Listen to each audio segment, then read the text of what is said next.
আজকে চলে এসেছি সোদপুর অঞ্চলে দেবনীল ভাইয়ের দোকানে। শারীরিকভাবে প্রতিবন্ধী হলেও মানসিকভাবে কিন্তু দেবনীল ভীষণ স্ট্রং। এই অল্প বয়সে অনেক কাজের চেষ্টা করেও যখন কোথাও কোনো কাজ পায়নি, তখন সে মা বাবার সাথে সংসারের হাল ধরার জন্য আরেকটু সচ্ছলভাবে যাতে পরিবারটাকে চলে বা সংসারটা আরেকটু সচ্ছলভাবে চলে, সেই জন্য কিন্তু রাস্তার সাইডে ঘুগনি বিক্রি করে। ঘুগনির দাম মাত্র 10 টাকা প্লেট। মিষ্টির ভাই দোকান কটার সময় খুলেছে? আমি তো 5:30টার মধ্যে খুলে ফেলি, আজকে একটু দেরি হয়ে গেছে, আজকে 6টা বেজে গেছে। আচ্ছা, তো এখন কি ঘুগনি বানাচ্ছিস? আর মাটন চর্বি দিয়ে ঘুগনি বানাই। মাটন চর্বি দিয়ে? আগে শুধু ঘুগনি বানাতে, তাই তো? হ্যাঁ। আর এখন মাটন চর্বি দিয়ে। দাম কি একই আছে? হ্যাঁ, দাম একই আছে। দাম একই আছে। কত প্লেট কত? 10 টাকা আর 20 টাকা। আচ্ছা, 10 টাকা আর 20 টাকা। আমার বয়স হচ্ছে 23। 23? আচ্ছা, পড়াশোনা এখন আর করছো না? না, না, পড়াশোনা এখন আর করছি। আচ্ছা, কোন ক্লাস অবধি? কত? আমি সেকেন্ড ইয়ার অবধি পড়াশোনা করি। আচ্ছা, সেকেন্ড ইয়ার অবধি। তারপরে বন্ধ করে দিয়েছো? তারপরে বন্ধ করে দিয়েছিলাম, কেন অনলাইনে ক্লাস হতো। অনলাইনে ক্লাস আমার একদমই পছন্দ হতো না। আচ্ছা। স্কুল লাইফে যে মজাটা বন্ধুদের সঙ্গে করতাম এক জায়গায় বসে, সেই মজাটা ফিল করতে পারতাম না। এই জন্য ছেড়ে দিয়ে এখন চেষ্টা করছি যাতে বাবা মার পাশে দাঁড়াতে পারি। আচ্ছা, আর এমনি বাড়িতে কে কে আছে তোমার? বাড়িতে দাদা, বৌদি, মা, বাবা আর একটা ছোট ভাইপো আছে। আচ্ছা, তো আর কি বাবা কি করেন?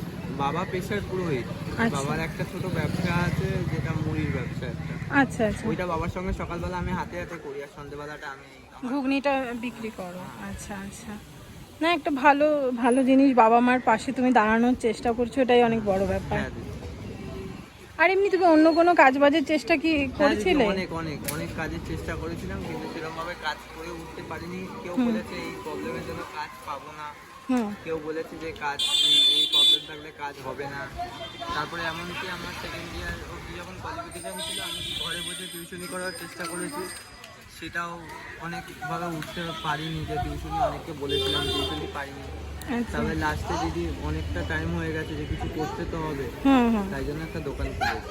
আচ্ছা, আর কিরকম কি এখন রেসপন্স পাচ্ছ? এখন সোশ্যাল মিডিয়াতে তো তোমাকে ভালো মতনই দেখা যাচ্ছে, ভাইরাল রীতিমতো বলা যায়। তো কিরকম কি রেসপন্স পাচ্ছ? রেসপন্স বলতে অনেকেই দূর দূরে আসছে আমার দোকানে ঘুগনি খেতে, আমার খুব ভালো লাগছে।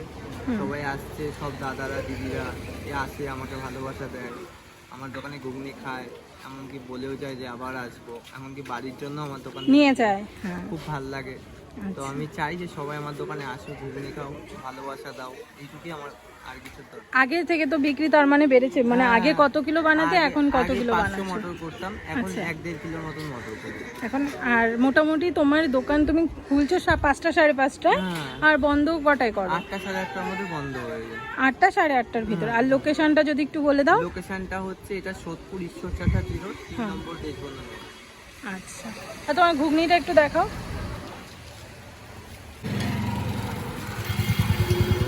এটা হচ্ছে চর্বি দিয়ে ঘুগনি, তাই তো? 10 টাকা প্লেট। হ্যাঁ।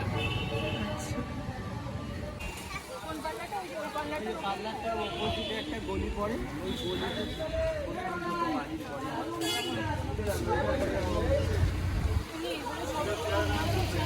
বাবা দিয়ে যায়, আমি এখানে বসে বিক্রি করি। আবার যখন বন্ধু বান্ধবরা থাকে ওরা দিয়ে আসে, আর যখন বন্ধু বান্ধবরা পারে না তখন বসে থাকি, বাবা যখন আসে তখন বাবা নিয়ে যায়। মোটামুটি 8:30টার দিকে বাড়ি চলে যাই। হ্যাঁ, আর যখন খুব খারাপ হয় তাও আমি 11টা অবধিও বসে থাকি। ও, 11টা অবধিও রাত্রিবেলায় যেদিন বিক্রি না হয় বসে থাকি? হ্যাঁ, বিক্রি করেই যায়। আর এমনি ঘুগনিটা বানিয়ে কে দেয়? মা বাড়ি।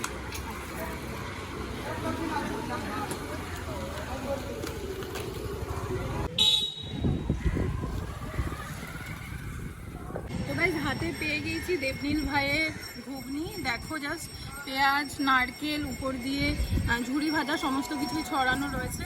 আমার তো বেশ ভালো লেগেছে। তোমরাও আসো, দেবনীল ভাইয়ের দোকানের ঘুগনি খাও, আর ভাইকে আশীর্বাদ করো, ভাই যেন জীবনে আরও এগিয়ে যেতে পারে।